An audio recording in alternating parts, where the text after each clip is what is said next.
En 1932, un escritor británico-inglés llamado Aldous Huxley publica una novela que inmediatamente se convierte en un clásico de la ciencia ficción y en un clásico de la literatura universal. Esa novela se llamaba A Brave New World, que traducido al español es Un Mundo Feliz.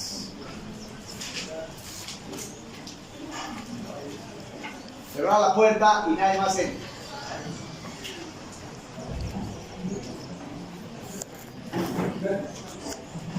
La novela, ya silencio, la novela es básicamente lo que se conoce como una distopía. ¿Alguien sabe lo que es una distopía? La distopía es lo contrario a la utopía. ¡Fuerte! ¿Podría poner un ejemplo? Claro. Creo que en el caso, por ejemplo, de la serie esta de HBO de The Last of Us sería como una distopía, ¿verdad? Algo distópico, como al final del fin es... Si la utopía es básicamente la posibilidad de un mundo mejor, la distopía es todo lo contrario, un mundo que está donde todo está absolutamente vuelto de cabeza. Es una situación apocalíptica. Por ejemplo, una sociedad en la cual hay una amenaza de una enfermedad, una pandemia que acaba con la población, de zombies o de hongos que te atacan. Eso es un ejemplo de distopía, ¿ya? Esa es la distopía. Lo que plantea Aldous Huxley es una distopía, es decir, una sociedad que tiene un título mentiroso, un mundo feliz. ¿Por qué es, para Aldous Huxley, un mundo mentiroso ese mundo feliz? Se trata de una realidad en un futuro no muy lejano, en el cual la sociedad ha establecido una forma de eliminar todo vestigio de la tristeza. Imagínense una sociedad donde todos son felices. Esa sociedad donde todos son felices está basada fundamentalmente en la eliminación de la guerra, la eliminación de la pobreza y los avances que tienen que ver con que todos tengamos más o menos acceso a la tecnología y una sociedad liberada sexualmente, vale decir, una sociedad progresista. Esta es una sociedad feliz, pero esa felicidad, esto es lo que quiero que me entiendan, chicos, esa sociedad feliz, para ser así de feliz, necesita hacer algunos sacrificios. Ahora piensen, ¿qué cosas tendrías que eliminar de lo que somos nosotros como sociedad para construir la idea de felicidad? O piensen, ¿qué son aquellas cosas que te hacen infeliz? Dime. Sería eliminar el egoísmo. El egoísmo, allá atrás, fuerte. Los dogmas. Ya. Aldous Huxley plantea la eliminación, como es esa sociedad feliz, básicamente a la gente a través de hipnosis y a través de drogas, ¿no? Le hacen sentirse feliz. Pero para sentirte feliz tienes que eliminar algunas cosas. Primero, la filosofía. Eso significa que para que una sociedad tenga que ser feliz, es una sociedad que no se cuestiona. La filosofía, queridos, nos hace infelices, porque la filosofía nos hace comprendernos a nosotros mismos, ver nuestros grandes logros, pero al mismo tiempo ver nuestras miserias. La filosofía te hace reflexionar sobre la condición humana, y la filosofía es una forma de cuestionarte a ti como humanidad. Piensen solamente en la filosofía existencialista que decía que nosotros como seres humanos estábamos arrojados a un mundo sin tener objetivos concretos y éramos básicamente personas que no tenían fin como seres humanos. Entonces, para hacer un mundo feliz, eliminaremos la filosofía. Si eliminas la filosofía, eliminas el sentido de autocrítica. Y por lo tanto, eliminas tu capacidad para cuestionar el mundo. Entonces eres feliz, puede ser que seas feliz, pero eres un tonto feliz. Eres un tipo tan bruto que no te das cuenta de lo que está aconteciendo a tu alrededor y por lo tanto experimentas una felicidad que es basada en tu propia ignorancia. ¿Sí están de acuerdo? ¿Qué otra cosa más te hace infeliz? Sí. La pobreza. Hemos eliminado la pobreza.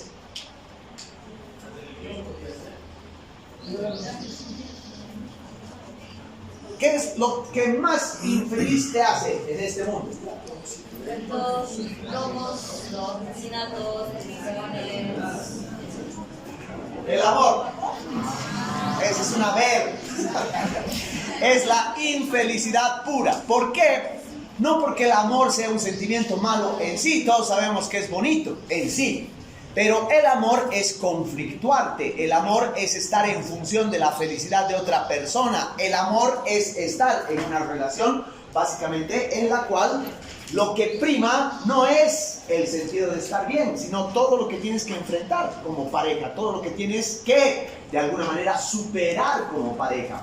El amor, si bien nos hace felices, al mismo tiempo nos hace miserables, nos hace infelices. Y por lo tanto ahí está Huxley que te plantea y dice, una sociedad y un mundo feliz es una sociedad donde no existe el conflicto ante el amor. Es facilito, si no te enamoras nunca, vives solamente de sexo y no te conflictúas, eres feliz. Pero eres un feliz vacío. Eres un feliz, ¿no? Que además de tonto, estás vacío por dentro. Y lo mismo pasa con el arte. Se extermina el arte, es abolido el arte y por lo tanto no hay reflexión. ¿Para qué sirve el arte? Para descubrirte, al igual que la filosofía sirve para descubrir tu condición humana, para descubrir y para cuestionar la sociedad. Silencio. Entonces, de esa manera, Aldous Huxley plantea y te dice, este mundo feliz es una mamada. Porque le estás quitando al ser humano lo mejor que tenemos. La filosofía, el amor, el arte, las diferencias culturales. Tal vez hasta la propia espiritualidad de la religión.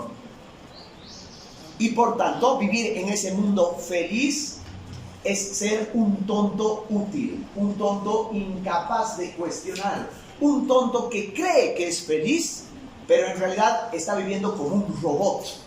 Y por lo tanto es fácil de dominar y de manipular. Y por eso el gobierno te hace creer que eres feliz para manipularte, para convertirte en un imbécil. Hasta que uno se da cuenta de eso y quiere rebelarse contra eso. De eso trata el libro Un Mundo Feliz de Aldous Huxley. Muchísimos años después, prácticamente un siglo después, el pensador sociólogo alemán Ulrich Beck escribe un texto, un ensayo que refleja la realidad de hoy en día utilizando la misma paradoja de Huxley. Este libro, estamos avanzando, el que vamos a avanzar hoy día, se llama Un Nuevo Mundo Feliz, que lo van a encontrar en PDF, está en el internet.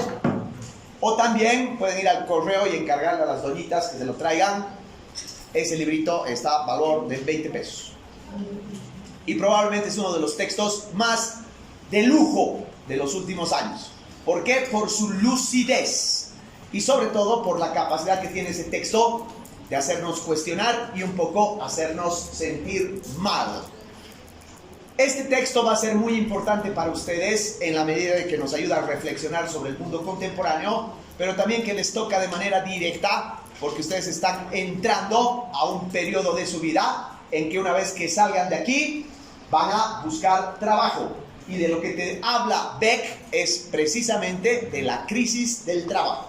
Vivir en un mundo donde hay una crisis total del trabajo. Vamos a ir viendo parte por parte.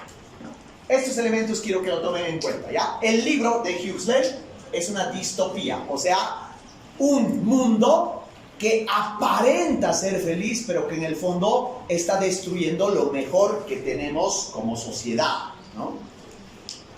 Por eso es un mundo caótico, un mundo básicamente en el cual no quisiéramos vivir. Ulrich Beck te dice, la globalización y el mundo capitalista en el que vivimos también te vende una idea de felicidad, pero al mismo tiempo está destruyendo lo mejor que tenemos.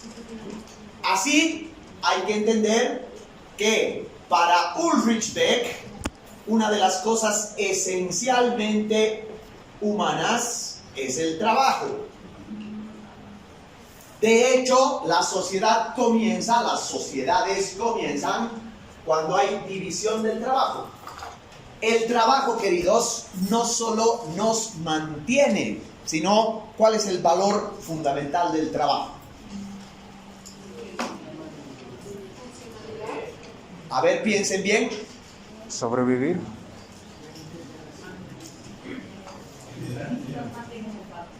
Generar una comunidad estable. No, que te vayas de la casa de tu papá y por lo tanto te emancipes. Emancipar quiere decir liberarte, volverte independiente, volverte básicamente una persona que puede sobrevivir por sí misma. El valor del trabajo no está en que ganas platita. El valor del trabajo no es placer tampoco. El valor del trabajo está en que te emancipa como ser humano. Te permite vivir por tu cuenta. Y por lo tanto, el trabajo, encontrar trabajo, tener trabajo, es una de las primeras experiencias que tenemos de orgullo personal. Si ustedes están trabajando, se van a dar cuenta de eso. Haber conseguido un trabajo es una de las cosas más satisfactorias que existe. Más aún si ese trabajo que has conseguido está dentro de tu área, está dentro de tu oficio, está dentro de lo que siempre habías querido, no hay nada más satisfactorio que eso. Pero Ulrich Beck te dice, esto es lo que está en crisis ahorita. Esa posibilidad que tenía el trabajo de emanciparnos se está yendo literalmente por una cañería, porque cada vez la situación del trabajo es más precaria. ¿Qué era que quería decir precario? ¿Qué? Poco estable. Entonces, el principio del pensamiento y del texto de Beck es precisamente la precariedad del trabajo en el mundo contemporáneo, en el mundo que nos toca vivir. ¿Qué dice Beck? Dice que en el mundo globalizado, actualmente en todas las sociedades, en todos los países del mundo, se está viviendo una crisis del trabajo muy jodida. Esa crisis del trabajo, él la denomina como la brasileñización del trabajo. Ese es el primer concepto, ¿ya? ¿Por qué? Porque para Beck, el Brasil es un ejemplo de una sociedad en la cual el trabajo se ha vuelto un sistema muy precario. Pero es solo un nombre, es como decir la bolivianización del trabajo o como decir la peruanización del trabajo, ¿ya? Solamente Beck utiliza el término de Brasil porque estudia en el Brasil, estudia el fenómeno del trabajo en el Brasil. Y porque el Brasil es, sin lugar a dudas, el país más grande de América Latina y por lo tanto es el ejemplo a seguir de toda Latinoamérica. El Brasil es tan grande que lo que le pasa al Brasil le pasa a toda Latinoamérica. ¿Sí me entienden, verdad?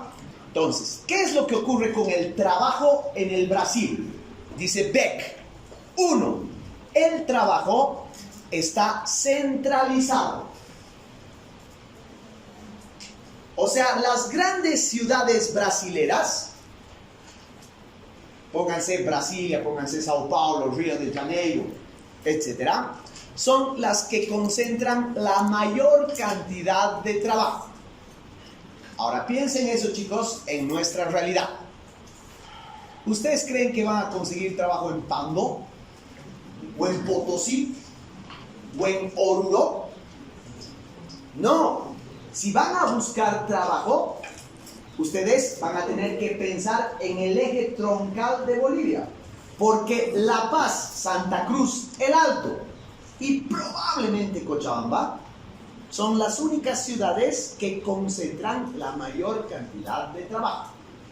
Entonces, un chico de vuestra edad que estudie en Potosí o en Oruro o en Tarija, para encontrar un trabajo realmente estable y un trabajo realmente que le permite una subsistencia como tal, su oportunidad va a ser migrar, irse a La Paz, por ejemplo, buscar trabajo en Santa Cruz, buscar trabajo en ese eje central, porque el trabajo en todas partes del mundo está concentrado en grandes ciudades, en grandes capitales, que de alguna manera tienen el monopolio laboral.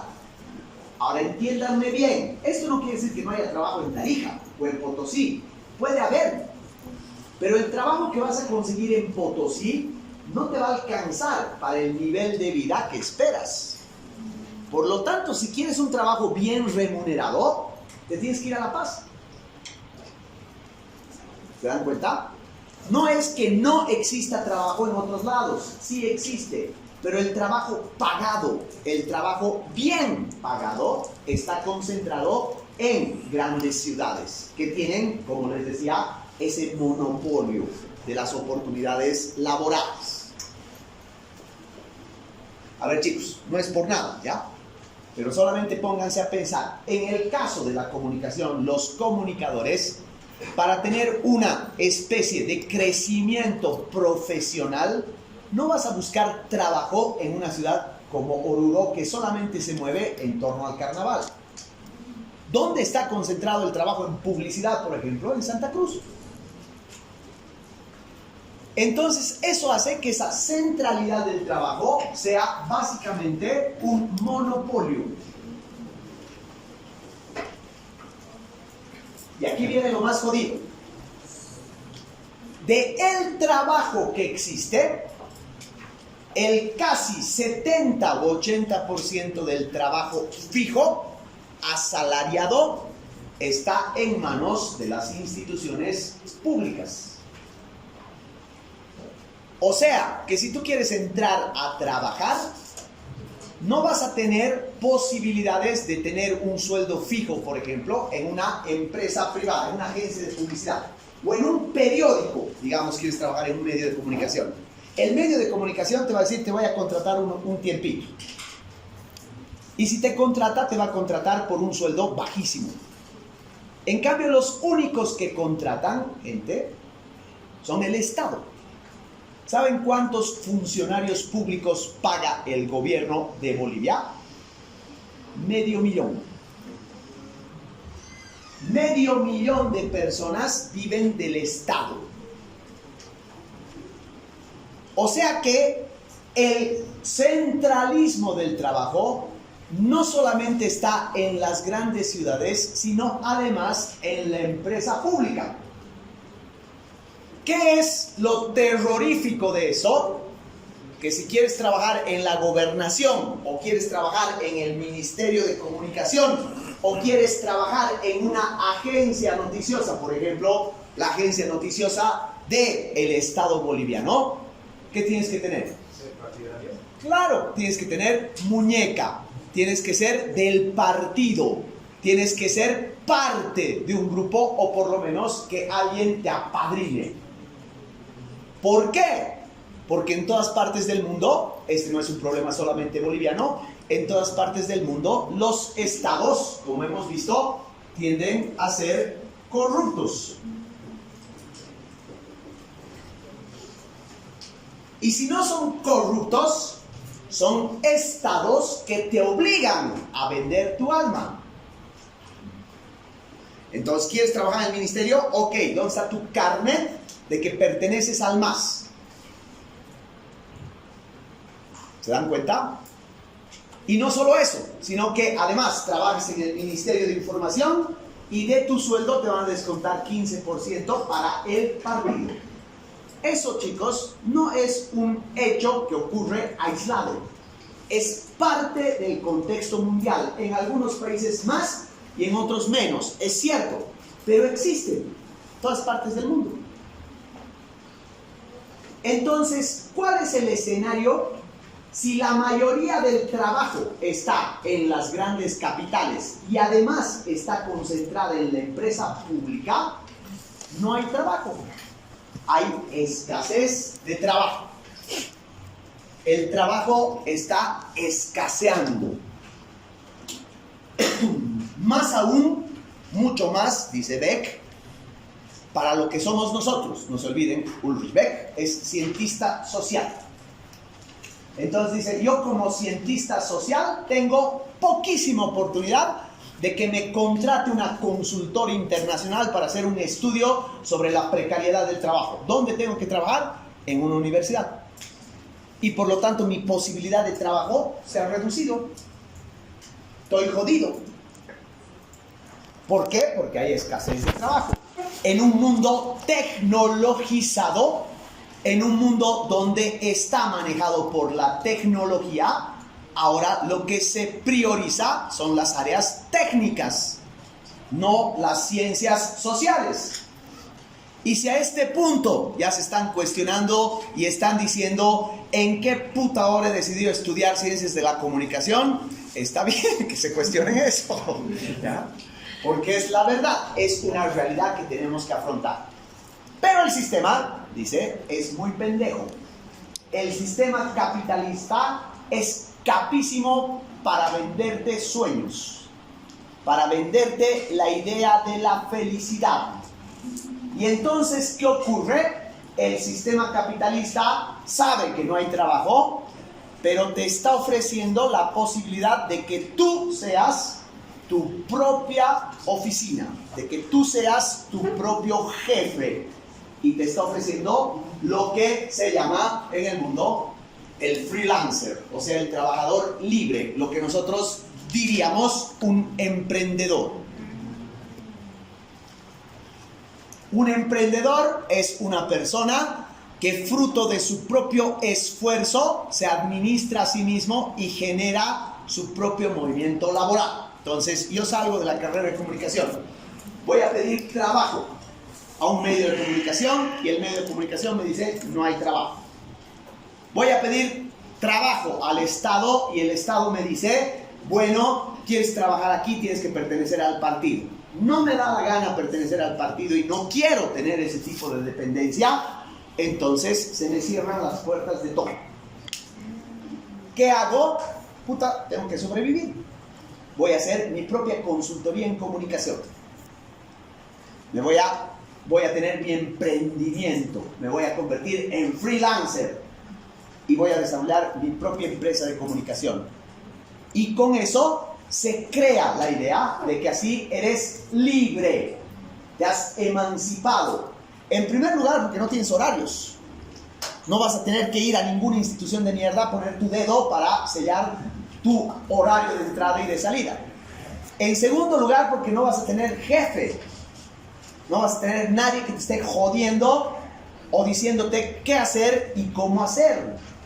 Y en tercer lugar, porque vas a tener disponibilidad de tu propio dinero que tú lo vas a poder administrar por tu propia cuenta.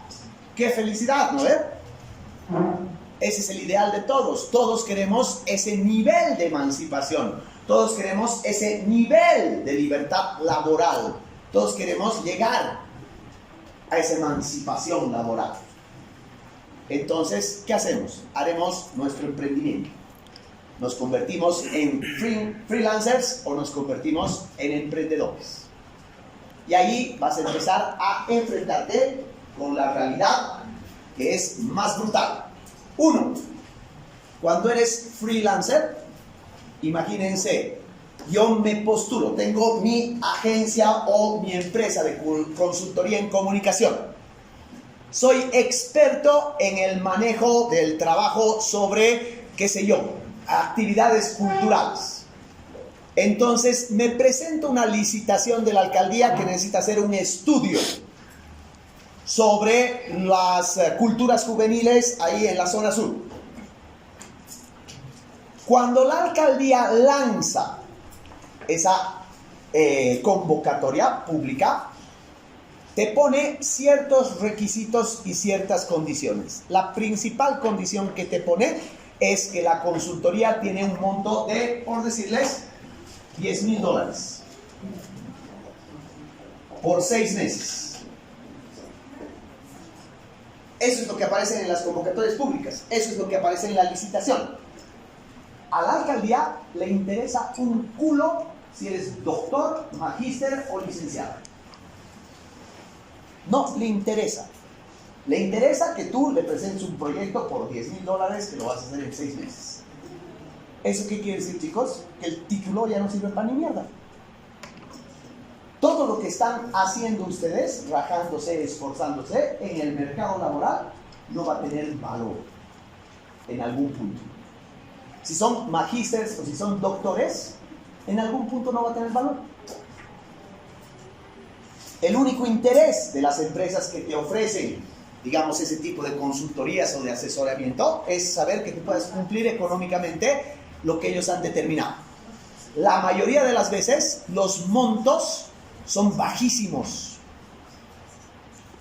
en función del trabajo que realices.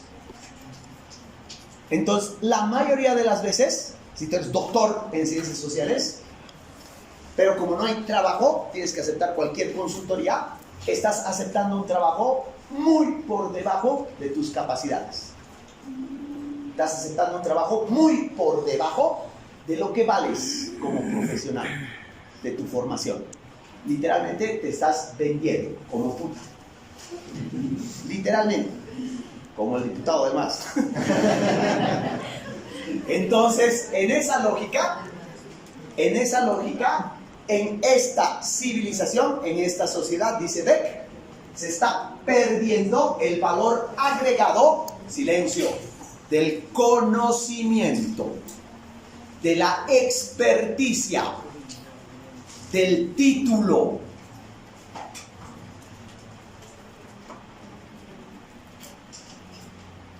Estamos llegando a un nivel en que a las empresas no les interesa tanto tu formación, ni les interesa tanto lo que has invertido en tiempo, en esfuerzo, en dinero para tener una maestría o tener un doctorado. Si no me creen, dame un segundito, Boba. Si no me creen, conocen Halasoft.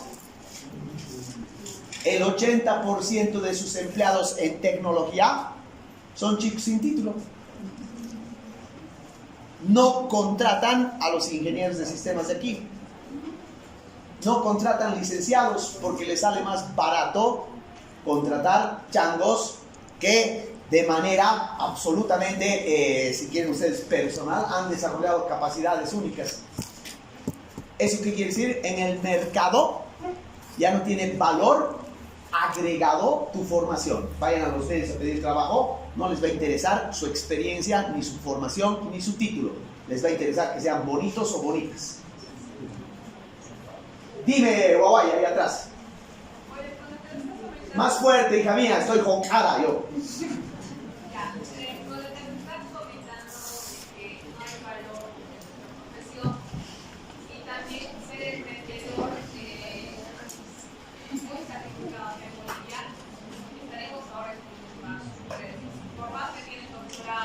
Espera, todavía ni la mitad te he dicho. Te voy a deprimir el doble. Ahorita vas a llegar a esa conclusión. Tú solita vas a llegar a esa conclusión. Entonces, en el mundo global actual, esa precariedad del trabajo está haciendo que el valor agregado que antes tenía tener una maestría o un doctorado, ahora ya no tenga mucho sentido, mucha importancia. Por lo menos en los sectores laborales más grandes. Ya no es tan importante, ya no es tan significativo. Segundo, te has tragado sapos y has dicho, puta, ya tengo que sobrevivir, tengo familia, tengo deudas, tengo cuentas que pagar. Entonces, acepto este trabajo, aunque este trabajo esté por debajo de mi conocimiento. Voy a aceptar estos puntos, $10,000 para administrarlos durante 6 meses. La empresa que te va a hacer la licitación, cuando eres emprendedor, freelancer, te da la mitad, 5,000. Y te dice, los otros 5,000 te voy a dar cuando termines la consultoría o termines el trabajo. Con esos 5,000, chicos, anótense, tú pagas la luz, tú pagas el internet, tú pagas tu transporte, tú pagas la tinta de tu computadora, tú pagas el papel de mierda que vas a utilizar para presentar tus proyectos. Tú gastas absolutamente todo. Encima de eso, tienes que pagar tu deuda al banco, tu deuda por tu coche, tienes que alimentarte tú o alimentar a tu familia y por lo tanto gastas en comida. ¿A quién mierdas te alcanza eso? Al final de cuentas, puedes ganar, pero vas a ganar de tal forma que no te va a permitir tener capacidad de ahorro.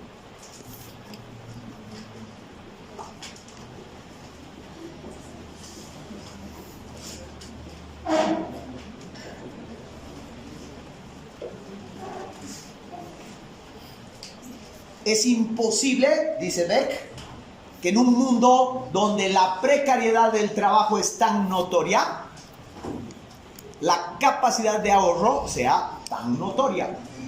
O sea, para decirlo más facilito, las clases medias del mundo entero cada vez menos tienen posibilidad de ahorro. Y si tienen cada vez menos posibilidad de ahorro, eso quiere decir que están atados toda su vida a un trabajo que es básicamente precario. ¿Por qué? Porque has ganado 6 meses una consultoría y cuando terminen los 6 meses, ¿qué mierda haces? ¿Qué vas a hacer? Claro, ya ninguna empresa te ofrece un sueldo estable. Entonces tienes que ser emprendedor. El sistema te dice, el emprendedor es feliz porque es libre. Pero resulta que ahora estás en un sistema más precario todavía. No solo estás infravalorado, sino que además lo que te pagan realmente no te alcanza para tener el mínimo ahorro. Entonces tu condición de vida es de una persona que tiene que pagar alquiler, una persona que tiene que ganarse el día a día su alimentación, una persona que no tiene seguridad de qué va a pasar el próximo mes cuando se acabe la consultoría, y a eso las Naciones Unidas llama pobres. Cuando no tienes, el pobre no es la persona que no tiene nada, el pobre es la persona que no tiene las condiciones para garantizar su estabilidad. Porque estas consultorías, chicos, son temporales. Es como un emprendedor que le va bien vendiendo comida en los carritos, pero ¿hasta cuándo le va a durar eso? ¿Hasta cuándo te dura la suerte? Si dependiera de vos y de tus capacidades, estarías servido. Pero como a nadie le interesa tu título, entonces la única opción que te dan es una opción de, básicamente, hacerte perder la capacidad de ahorro. Y lo peor de todo esto se llama el sentido de temporalidad.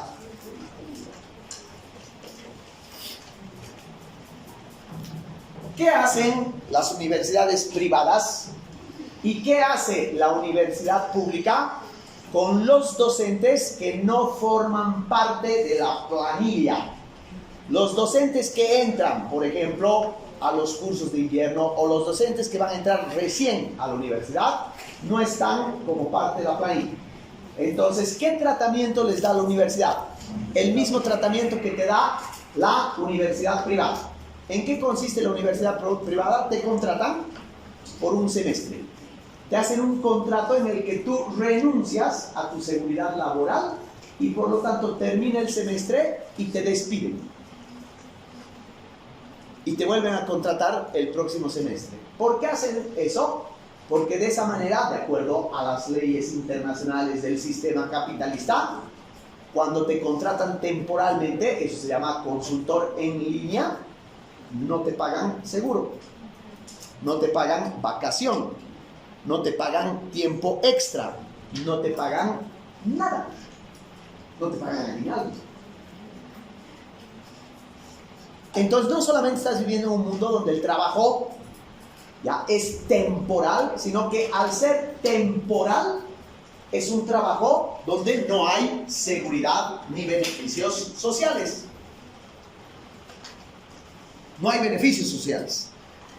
Sin beneficios sociales es la ley de la selva. Entonces, ¿qué ocurre, queridos?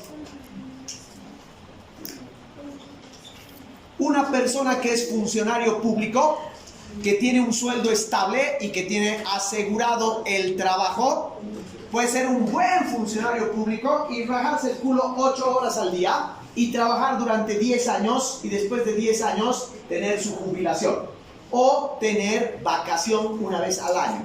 El ñato, cuando se va a la playa de Iquique con una vacación pagada por su empresa, se va satisfecho a su vacación porque es el resultado de su trabajo, ¿no es cierto?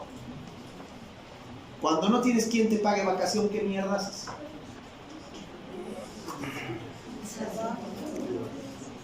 Claro, o sea, ¿con qué plata este consultor freelancer feliz se va a ir de vacación? Si tiene que estar pensando en conseguir una consultoría en cuanto se acabe la que está haciendo. El hecho de no tener beneficios sociales significa que ya no tienes la satisfacción del trabajo bien hecho. Trabajas para el día. Trabajas para un momento. Trabajas para satisfacer tus necesidades y pagar tus deudas. ¿Y eres feliz? Sí, además de tus deudas, puedes pagar tus vicios. Con esto te puedes considerar una persona feliz. Pero, a ver, págate un seguro de salud. Como nos pagan a nosotros aquí a la universidad o como les paga a la empresa pública. Una persona que tiene su familia y vive freelancer y su esposa se enferma de una enfermedad larga, está jodida. Está jodida. Se va a endeudar hasta el tuétano. Entonces, el sistema laboral te impide tener una seguridad laboral y no tienes beneficio. El trabajo se ha vuelto una carga, ya no se ha vuelto, silencio chicos, ya no se ha vuelto una satisfacción, ya no es una satisfacción si trabajas en estas condiciones, ¿verdad? Y por último, parece chiste, pero no es, el hecho de que no tengas oficina significa que no tienes compañeros de trabajo. Trabajas desde tu casa, trabajas por internet, no tienes socialidad, no aprendes a desarrollarte en un medio, no tienes compañeros con los cuales compartir, ni tampoco compañeros con los cuales sacarte la mierda. No tienes personas envidiosas a tu lado y dices que bien, pero después los extrañas a los hijos de puta. Porque básicamente eso es parte de la socialidad. El trabajo teledirigido, que se ha vuelto absolutamente indispensable con la pandemia, nos está llevando a crear sociedades cada vez menos sociales, con menos sociabilidad. ¿Eso qué quiere decir? Que como vamos a ver en otros temas, nuestras habilidades para socializar están decayendo. Somos cada vez menos sociables.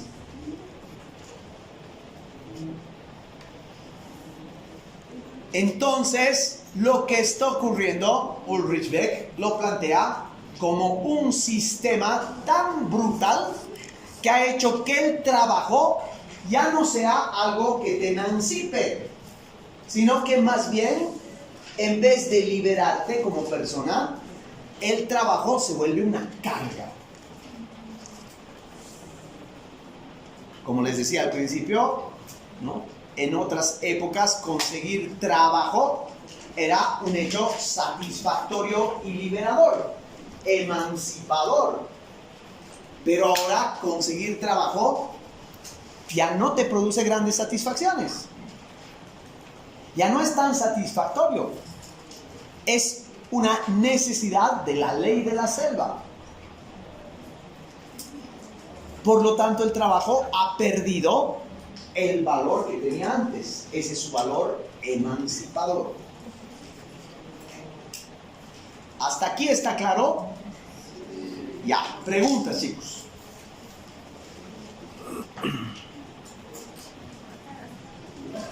¿Qué opinan? ¿Qué piensan?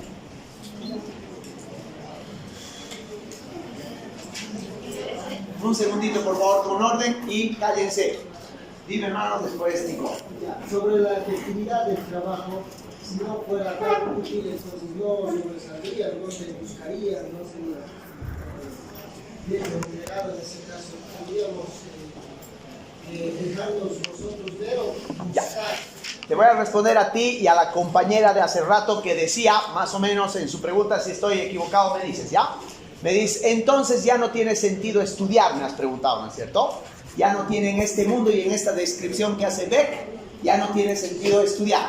En otras palabras, ambos me están preguntando lo mismo.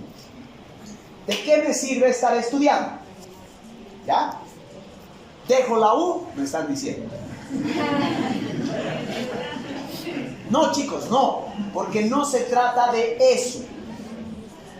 Lo que estamos haciendo, como les dije al principio cuando comenzamos la materia, es básicamente entender, silencio, entender la problemática del mundo contemporáneo.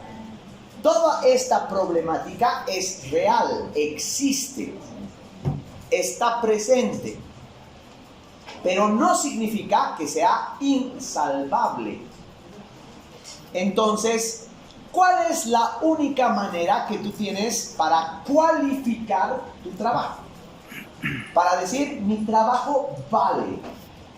Para decir, mi título vale. Para decir, mi experiencia vale. ¿Cuál es la única forma de hacer eso? Demostrar que eres mejor.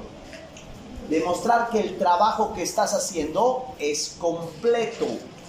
Demostrar que el trabajo que puedes brindar es un trabajo superior al que te ofrece el mercado. Les voy a explicar más clarito con el tema de la comunicación.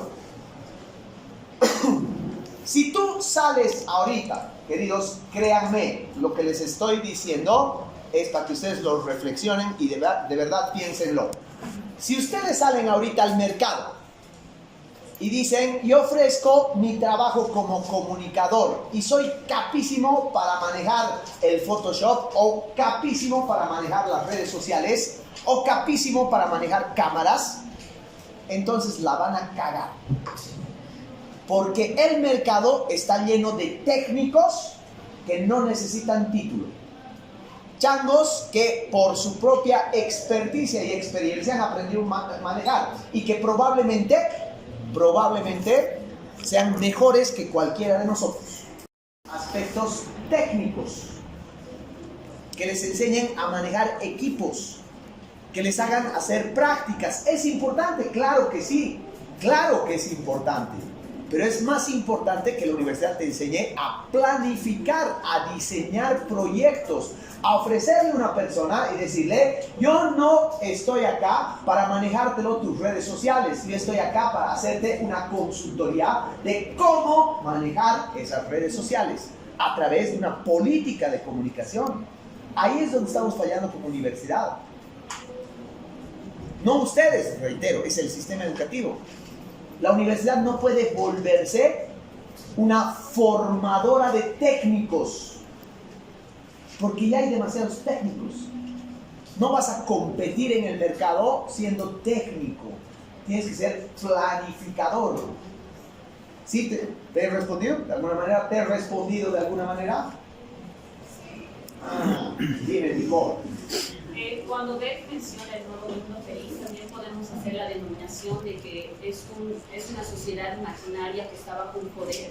No, lo que hace Ulrich Beck, básicamente, al decir el nuevo mundo feliz, es hacer un guiño intelectual. Dice, estamos viviendo en una distopía similar, semejante a la que Aldous Huxley planteó en 1932. Cuando nos están vendiendo la idea de la felicidad, nos están vendiendo una idea falsa. Porque en realidad, entrar dentro de esta distopía, dentro de este mundo, significa que nuestra situación laboral, particularmente en las ciencias sociales, está en crisis. Está en crisis. Pero el capitalismo como tal te dice que es la oportunidad. Que te dice que tienes oportunidad de crecer, que tienes la oportunidad de ser libre, que tienes la oportunidad de ser tu propio jefe, que tienes la oportunidad de tener tu propio negocio, que tienes la oportunidad de ingresar a tu trabajo a la hora que quieras. Eso no significa nada si vas a trabajar bajo esas condiciones. Si vas a establecer básicamente bajo esas condiciones un sistema de vida precario. Adelante, fuerte por favor, hermano. No te escucho una carajo. Más fuerte por favor, grita, como hombre. Dale.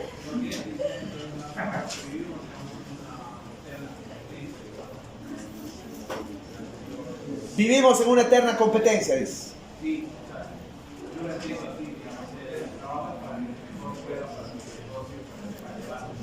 Ya.